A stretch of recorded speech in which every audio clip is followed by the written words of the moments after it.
A sudden wind rushed in. She slipped and fell from the cliff. The little sister swiftly caught her sis. Instead, she tossed the dance skirt down. Then she climbed to safety on the rocks. And all of this was part of her plan. The younger sister watched her beloved skirt float away. Heartbroken, she fell helpless. For below the cliff lay the Forbidden Valley of Kings. Blanca, you did it on purpose. How could I have meant to?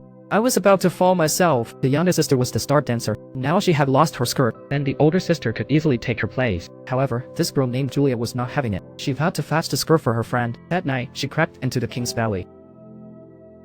With the skirt, she was struck by the view. Julia put on the skirt. Little did she know, a man appeared behind her. Facing the girl who intruded here, the man did not disturb her. At that moment, Julia saw a figure. Shadows whooped to catch her and bring her back. Thought it was a beautiful encounter. You really met the girl. Why not kill her quickly? The Pride Bird recognized that she was Shadow's fate. Shadow raised her hand and struck Jade. But Shadow actually hit the two black-clad men behind her. Shadow cast a spell and knocked them all down.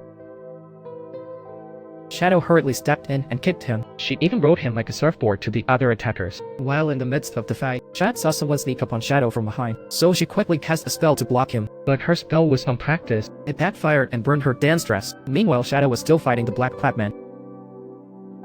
Seeing this, the black-clad man quickly fled. Shadow waved her hand and tucked Jade into her sleeve. If the Master of Fate discovers her, she is sure to face death. Unexpectedly, Jade saw Shadow's figure inside the sleeve. This almost exposed Shadow in front of her master. Shadow quickly pulled her back to reality. She found a luminescent bird feather near her bed. Though her dance dress was scorched, that feather was far more precious. Used on a plain dress, it still shone.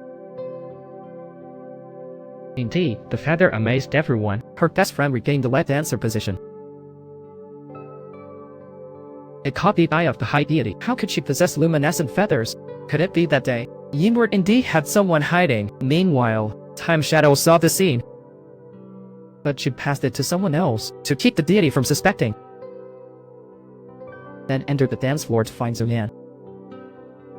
Though Zhu Yan was puzzled, she still followed Time Shadow's plan to break it. As expected, after the dance ended, the deity approached her best friend. Fortunately, the broken feather fooled him. Otherwise, her best friend would have been doomed.